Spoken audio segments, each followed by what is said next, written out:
J'espère que vous allez bien. Aujourd'hui on se retrouve dans une nouvelle vidéo sur mes études. Bon, je vous en parle déjà depuis un petit moment, mais aujourd'hui j'avais envie de fermer la page sur mes 2 ans de BTS en communication. Peut-être que vous me regardez et c'est une formation que vous allez commencer à partir de septembre, ou alors vous êtes au lycée et vous posez des questions sur le BTS et notamment sur le BTS en alternance. L'année dernière j'ai déjà fait une vidéo complète sur le sujet où j'avais déjà fait 1 an du coup et je vous expliquais un petit peu les matières qu'on avait, mon ressenti sur la formation, etc. Je vais éviter de trop me répéter avec cette vidéo, mais on est le 1er juillet, hier j'ai eu mes résultats. Je m'étais dit que dans tous les cas j'allais filmer la vidéo même si je n'avais pas mon BTS, puisque dernièrement, si vous suivez mes vidéos, je vous avais dit que j'avais été très déçue de moi pour mes épreuves. En fait c'est simple, je suis pas ressortie d'une épreuve avec un sourire aux lèvres en me disant j'ai réussi, je suis contente de ce que j'ai mis, etc. Honnêtement j'ai vraiment bien taffé pendant ces 2 ans de BTS. J'ai trouvé quand même que le niveau était là, dans le sens où il faut vraiment bien savoir s'organiser, vous avez l'entreprise à côté, donc même en soi si vous n'avez pas beaucoup de devoirs, en fait vous avez toujours des choses à faire parce qu'il n'y a pas de contrôle continu. Vous avez quand même le stress en fait tout simplement des examens et de se dire que tout se joue en une semaine. J'ai vraiment pas su contrôler mon stress, j'ai cru que ça allait me faire rater mes examens aussi, enfin bref. En plus BTS communication égale nouveau référentiel, donc bref on était un petit peu les cobayes. Si vous avez passé le BTS communication, vous voyez ce que je veux dire par rapport au portfolio par exemple. Il n'y avait pas un prof qui avait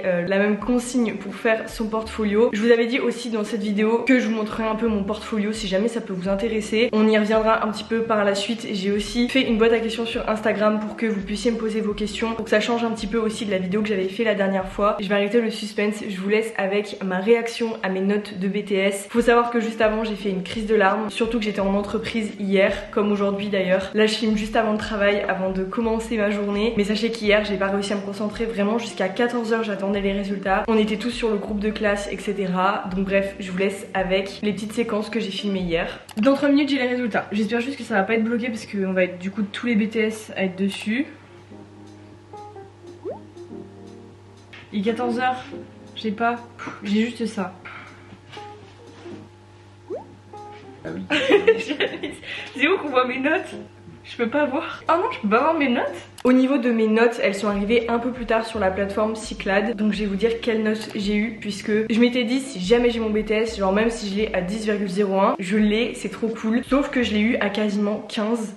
J'ai toutes les notes juste devant moi. Vu que ça date d'hier, j'ai pas encore l'impression que c'est vraiment réel, mais bref. Donc en culture de la communication, c'est une épreuve que je pensais avoir ratée, j'ai eu 14. Donc je l'ai vraiment bien ratée finalement. En anglais à l'écrit, j'ai eu 19. À l'oral, j'ai eu 16. Donc maintenant je suis bilingue je pense. En CEGM, donc tout le bloc économie, le droit, le management, j'ai eu 14. Sur le bloc 1, donc contribution à l'élaboration et au pilotage de la stratégie de communication. Donc ça c'est la grosse matière professionnelle. En gros si vous vous loupez dessus, vous avez pas votre BTS, ou du moins vous pouvez pas aller au rattrapage par exemple si vous avez pas les matières, enfin la moyenne dans les matières professionnelles. Donc là j'ai eu 12,5. Le mieux c'est mon oral de portfolio, donc l'oral qui a duré 40 minutes. Conception et mise en œuvre des solutions de communication. J'ai eu 17 sur mon portfolio, donc je suis trop contente. Enfin en fait c'est même pas que je suis contente, c'est que je suis trop fière parce que c'est une épreuve qui me stressait énormément, puisque on est devant un jury de professionnels. En fait il y a un seul prof et il y a 2 professionnels, donc ça peut être des graphistes, des imprimeurs, enfin des gens qui sont vraiment dans le milieu, donc ils ont la capacité de juger ton travail beaucoup plus facilement que des profs qui sont très scolaires. Donc pour le coup c'était une épreuve vraiment, j'étais trop stressée pour mon oral. Au final j'ai eu 17, je suis trop contente. Ensuite on a une autre matière professionnelle, accompagnement du développement de solutions médias et digitales innovantes. Donc ça c'était le cas sur TF1 publicité. Je pense que vous avez même vu passer les TikTok à propos de ça. Tout le monde a eu l'impression de rater cette épreuve. Elle était super compliquée, c'était pas forcément les questions auxquelles on s'attendait, enfin bref. J'ai eu 12, donc franchement très contente. Et voilà, après l'engagement étudiant, les profs nous l'avaient très mal expliqué, et du coup je suis arrivée avec ma présentation et en fait ils m'ont arrêté au milieu de ma présentation. Ils m'ont dit bah c'est pas vraiment le sujet, enfin en fait l'engagement étudiant c'est quand vous êtes bénévole dans une association, mais c'est vraiment le truc de vous participer à la société. Donc par exemple un service civique, etc.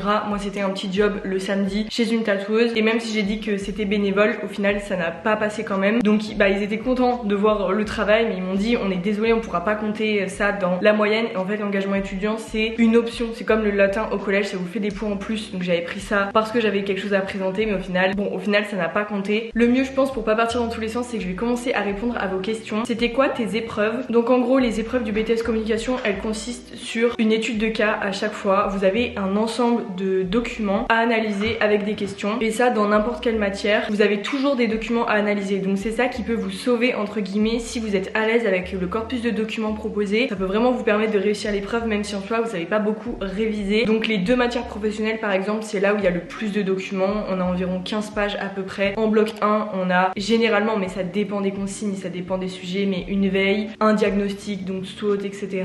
Il faut détailler le plan de communication, toujours justifier, aussi parler des KPI, etc. Enfin, il y a énormément de choses à prendre en compte, mais en gros, c'est tout le déroulé d'une campagne de communication. Et en bloc 3, donc là par exemple, c'était sur le média TV cette année et donc l'offre TF1+. On a eu déjà l'ensemble des documents, on a eu 50 pages d'annexes qui nous ont été fournis 6 mois avant les examens à peu près. Et c'était à nous voilà de les analyser, de travailler dessus pour être sûr de tout bien comprendre. Et le jour J, on a eu 15 pages sur ces annexes. Donc c'est bien, on les connaissait déjà plus ou moins. Ça peut être des questions: comment la régie se différencie-t-elle par rapport à la concurrence, comment elle peut proposer des solutions médias digitales innovantes, quelles sont les mutations aussi du marché TV. Donc voilà, c'était vraiment focus sur ce média, mais si ça se trouve l'année prochaine vous aurez un autre média comme le cinéma, la radio, peu importe. Ensuite pour l'anglais, on a l'anglais écrit, donc vous avez une compréhension écrite à faire, donc c'est un compte rendu à faire en français en 200-250 mots, et vous avez un mail ou un courrier à rédiger, pareil en 200-250 mots. Et à l'oral, vous avez 20 minutes de préparation sur un sujet qu'on vous donne et 20 minutes de passage à l'oral. Donc ça c'était l'épreuve la plus challengeante étant donné que je suis nulle en anglais. Franchement je comprends plus ou moins, mais c'est pour me débrouiller à l'oral. Je sais pas, j'arrive pas à bien coordonner mes mots etc avant de parler, donc je dis un peu n'importe quoi, et surtout que je vais vite quand je parle, du coup pas très compréhensible. Mais c'est vrai que le jury était vraiment très sympa en anglais. La preuve, elle m'a mis 16. C'est un oral où il y a une seule personne en jury en face de vous et vous êtes assis. Et voilà, la dernière matière, la CEJM, c'est un corpus de documents avec plein de questions. On a des syllogismes aussi à faire, enfin notre prof nous avait entraîné comme ça du moins. Au final il vaut mieux avoir des profs qui sont un peu plus exigeants parce qu'au final ça t'évite d'avoir des mauvaises surprises. Là pour le coup elle nous avait vraiment préparé à quelque chose de très très dur et j'ai eu 14 alors qu'avec elle 14 c'est très dur à avoir. Comment tu t'es sentie pendant ces 2 ans de BTS? Alors par rapport à mon ressenti etc,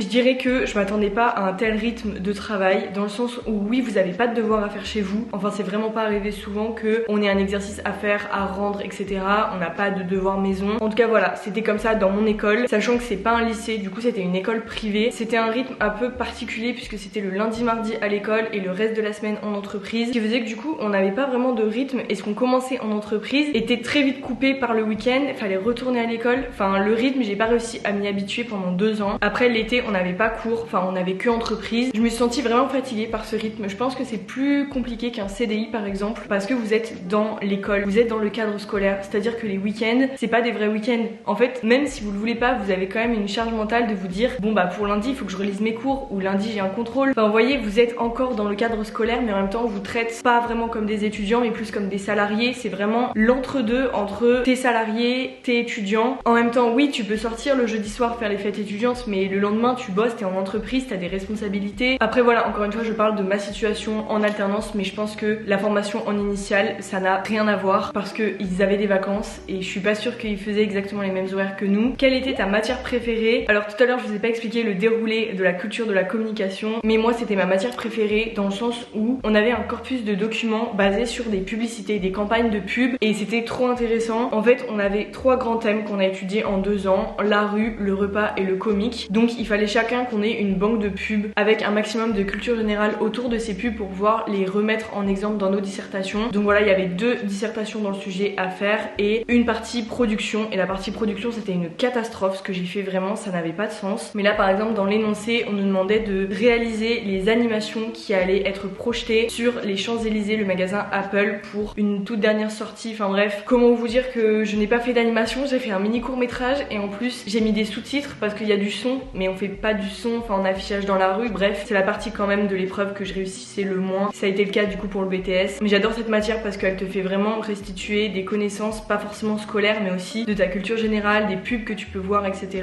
Et c'est vrai que pendant les 2 ans de BTS je me suis énormément intéressée à tout ce qui est pub, parce qu'au final on est énormément exposé à plein de publicités tout le temps, même sur les réseaux sociaux, sur la télé, la radio etc.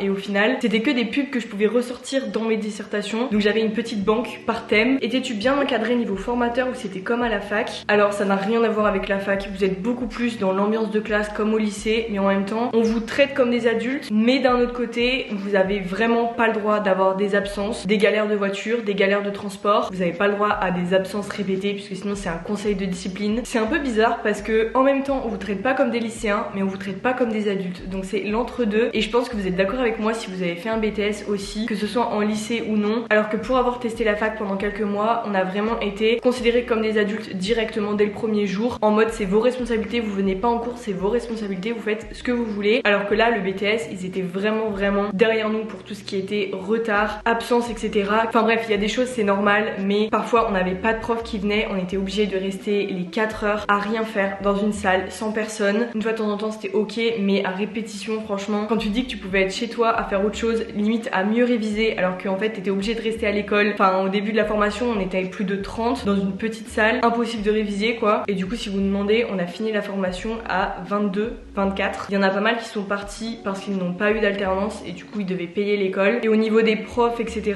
donc là c'est pas vraiment des profs comme à la fac, c'est plus des formateurs qui ont aussi une boîte à côté. On avait pas mal d'intervenants qui avaient leur propre business et du coup c'était 2 fois plus intéressant parce qu'ils savaient de quoi ils parlaient. Donc ça honnêtement j'ai bien aimé. Et pour le suivi au niveau des profs, honnêtement on était bien encadrés, donc voilà, rien à redire dessus. J'ai l'impression que limite les profs à la fac c'était beaucoup plus laxiste, alors que là il y a quand même un suivi, il y avait souvent des entretiens individuels aussi, il y avait certains profs qu'on tutoyait etc, donc c'est pas du tout la même entente, vraiment ça n'a rien à voir. Ça se rapproche plus du lycée quand même si c'est différent. Au cours de ton BTS, avais-tu des remises en question sur ce que tu faisais? Alors oui bien sûr, je pense que en plus quand t'arrives dans la vingtaine, t'as pas trop d'idées sur ce que tu veux faire plus tard. Enfin, on est beaucoup dans ce cas là, à moins que ce soit quelque chose de très précis depuis longtemps. Voilà, je pense que de toute façon on est beaucoup à être un peu perdu, mais à un moment donné il faut prendre des décisions, il faut faire quelque chose. Donc ma décision c'était d'aller dans les études, d'aller dans une branche qui me plaisait plus ou moins. On va y revenir un petit peu après, mais forcément j'ai des remises en question. Mais en fait plus t'avances dans la formation, plus tu te dis au final c'est que 2 ans, donc autant aller jusqu'au bout et tout donner. En plus avec l'alternance bah tu travailles à côté, t'enrichis ton CV, t'enrichis tes compétences, t'as un salaire, même si bon c'est un salaire d'alternant, mais voilà tu bosses, t'es dans la vie active, donc je pense que c'est quand même un très bon entre-deux. Honnêtement je pense que c'est plus l'alternance qui m'a fait tenir. En plus j'en ai fait 2 des alternances, parce que du coup t'as une vraie raison de te lever le matin, c'est pas juste pour aller en cours, c'est aussi bah t'es engagé avec un employeur aussi. Est-ce que tu recommanderais l'alternance ou penses-tu que les stages sont à privilégier? Moi je pense que si vous avez l'opportunité d'aller en alternance, allez-y, ce sera toujours un énorme plus dans votre CV plutôt qu'une formation en initiale par exemple. Et c'est juste le discours qu'on nous a servi tout le temps. Les stages c'est très bien mais c'est très court, donc le temps que vous vous acclimatez à l'entreprise etc. Après je parle mais je n'ai jamais fait de stage de ma vie, j'ai toujours fait de l'alternance et dans mon cas l'alternance s'est très bien passée et va continuer du coup de se passer l'année prochaine lors de ma 3e année. Mais l'alternance franchement si vous pouvez allez-y. Après voilà il faut trouver une alternance et ça c'est un autre sujet. Quelles matières étaient les plus dures? J'aurais tendance à dire les matières professionnelles parce qu'en plus c'est des gros blocs que vous avez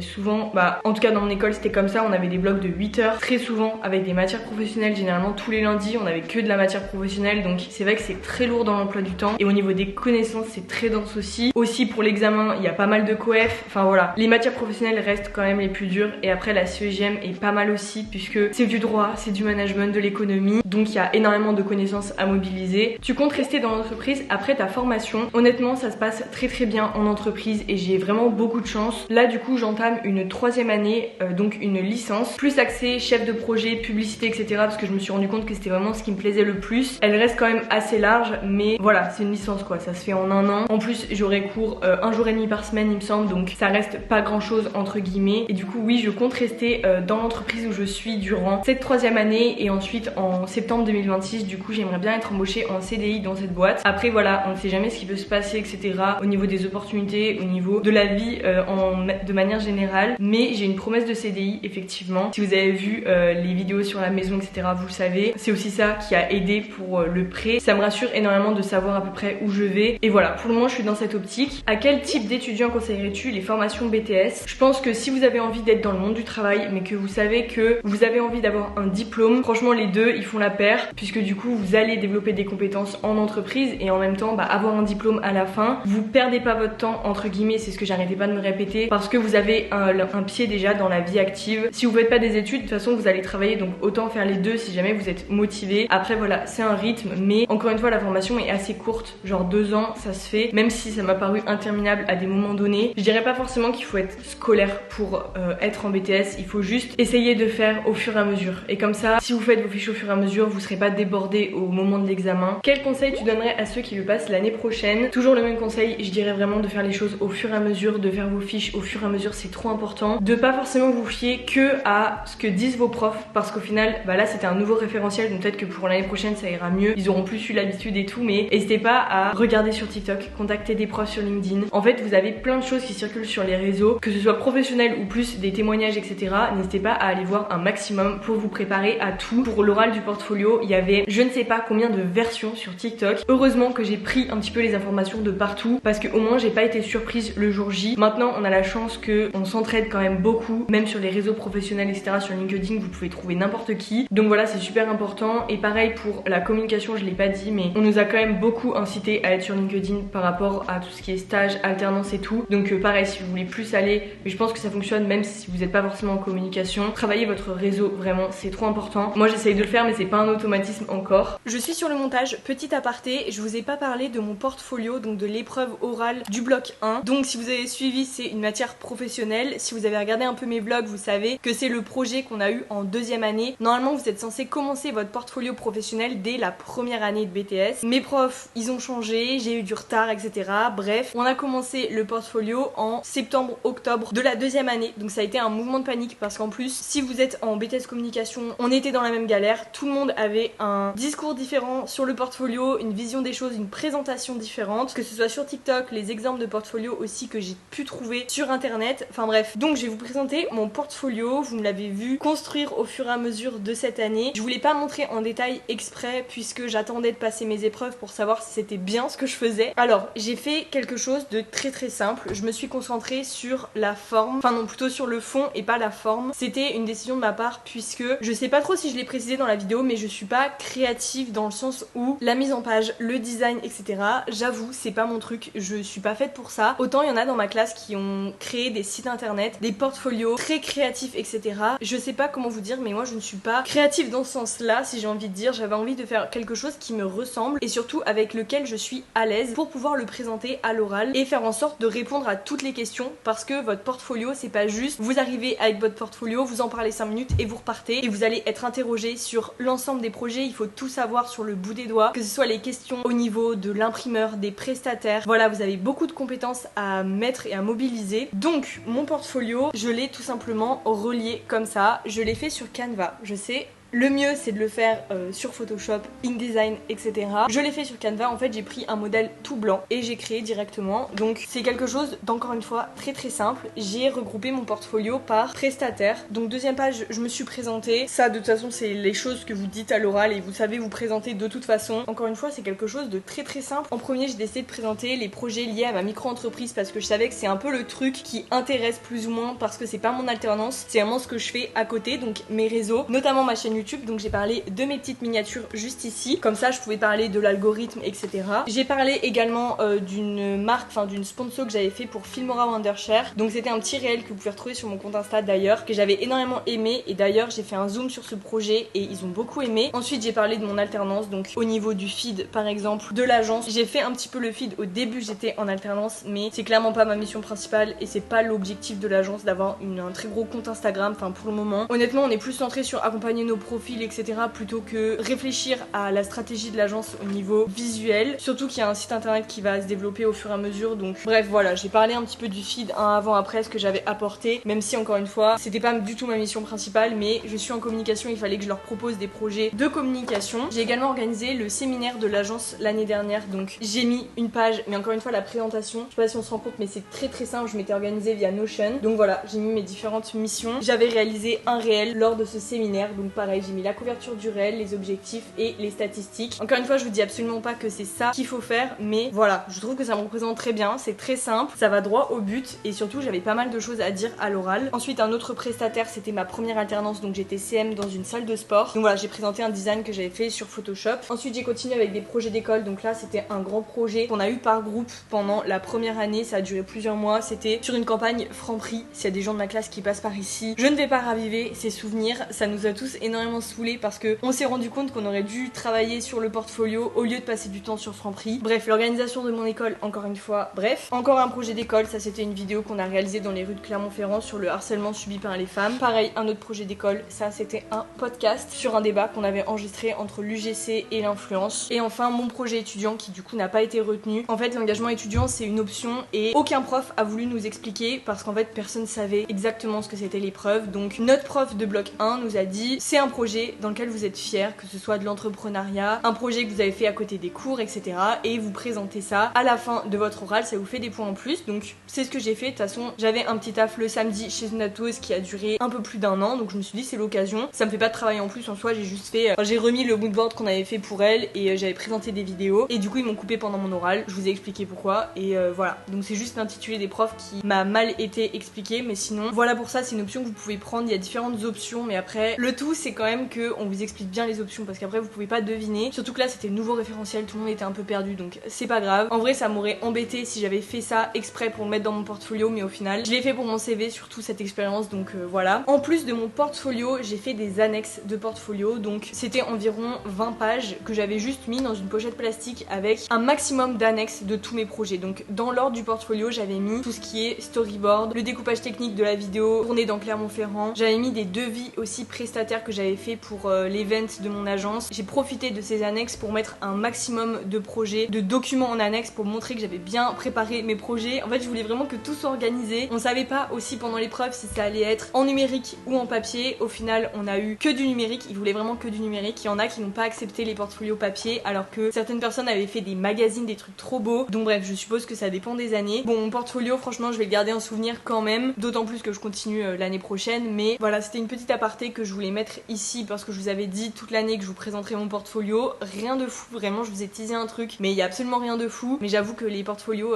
très beaux, franchement, c'est incroyable. Il y en avait dans ma classe qui avaient fait des supports de ouf. Il y a certains jurys qui ont gardé des portfolios aussi avec eux tellement c'était incroyable. Donc voilà, franchement, le portfolio, c'est votre moodboard créatif, c'est comment vous créez vos projets et comment vous voulez les présenter. Donc voilà, c'était le petit aparté. On retourne à la vidéo. T'aurais aimé faire d'autres études, domaines que tu adores mais que tu n'es pas parti sur cette voie? En vrai pas forcément, parce que je suis allée vers la communication un peu par défaut entre guillemets, parce que c'est un peu le seul truc qui m'intéresse à l'instant T. Plus au niveau de tout ce qui est publicité, encore une fois, c'est vraiment quelque chose qui m'intéresse beaucoup. Tout ce qui est création de contenu par exemple pur, être CM pour une boîte, etc. c'est pas quelque chose qui va m'intéresser. Moi j'aime plus l'aspect organisation, donc ce que je fais par exemple dans ma boîte, donc tout ce qui est chef de projet. Enfin voilà, en fait le BTS ça m'a vraiment permis de savoir aussi ce que j'aimais et ce que j'aimais pas faire. Par exemple Photoshop, je déteste. Enfin tout ce qui est suite Adobe, en fait j'aime pas, j'ai pas du tout l'œil visuel et créatif comme par exemple des gens de ma classe qui eux du coup sont au bon endroit. Tout ce qui est événementiel aussi, je suis pas super fan. D'ailleurs je l'ai pas dit mais on avait des cours en première année par exemple de l'événementiel, du droit de la com, etc.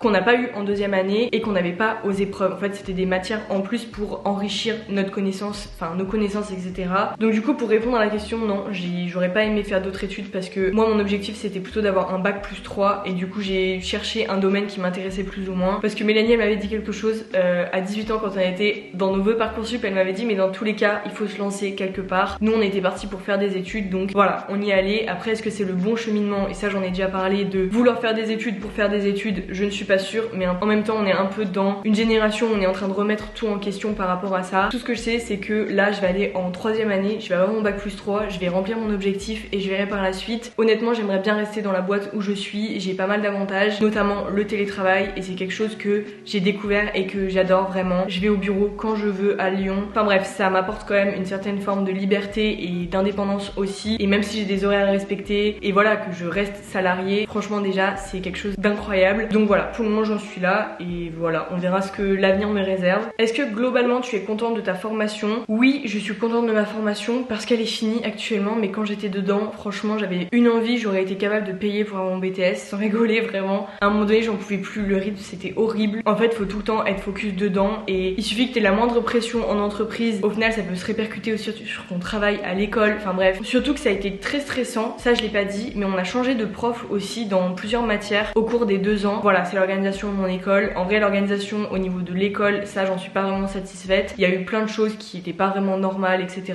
Donc au final ça aussi ça a impacté la formation. Après la formation en elle-même, voilà, elle est intéressante. C'est juste que avant je pensais que les BTS justement c'était une formation qui était facile, mais en fait pas du tout. C'est quelque chose qui est compliqué, vous devez bosser pour, vous devez vous professionnaliser, avoir des compétences, on vous demande d'être professionnel mais en même temps d'avoir cette partie théorique. Donc voilà, selon moi il faut vraiment chercher plus que ce que vous voyez en cours. Je vais m'arrêter là pour toutes les questions, il va falloir que j'aille bosser en entreprise. En tout cas c'est possible que j'ai oublié pas mal de choses, mais au pire je rajouterai sur l'écran et je vous avais déjà fait plus ou moins des vidéos à ce sujet. De toute façon même dans mes vlogs où je vous emmène à l'école etc, je vous ai parlé de la formation. En tout cas vous pouvez pas savoir le soulagement franchement d'avoir réussi et là de me dire que je suis diplômée, genre je suis bac+2, je suis tellement contente. Et je sais qu'on est dans une génération où on est souvent très surdiplômé, c'est ce que tout le monde dit en ce moment, que surtout les métiers de la communication, on est surdiplômé, on veut avoir un maximum de diplômes et ça ne nous garantit pas forcément qu'on ait un bon travail derrière. C'est vraiment un autre débat tout ça, mais voilà, au moins on clôture ce chapitre avec cette vidéo. Si j'avais pas eu mon BTS, vous m'avez posé la question, honnêtement je sais pas ce que j'aurais fait, je pense que j'aurais repassé en candidat libre puisque je pense que j'aurais forcément validé certaines matières. Dans tous les cas c'est fini, c'est derrière moi, j'arrive pas encore à réaliser. D'ailleurs n'hésitez pas à me dire vos notes si jamais vous êtes en BTS communication ou un autre BTS et que vous l'avez passé cette année. Normalement là de toute façon c'est dans la semaine où tout le monde a ses notes, mais en tout cas félicitations à tous ceux qui l'ont eu. Et si vous êtes en remise en question par rapport à vos études, à une formation ou à vous lancer dans le monde professionnel, sachez qu'il n'y a que vous qui pouvez savoir ce que vous avez envie de faire et il faut essayer au maximum de se créer ses propres opportunités même quand on est perdu et qu'on remet tout en question. Je me dis aussi que parler entre nous, bah forcément ça aide à rester motivé. Donc bref, en tout cas j'espère que cette vidéo vous aura plu, qu'elle vous aura été plus ou moins utile si jamais, que j'aurai répondu à vos petites questions. Si c'est le cas, n'hésitez pas à la liker et à vous abonner, ça fait toujours plaisir. Et nous on se revoit bientôt dans une prochaine vidéo. Salut!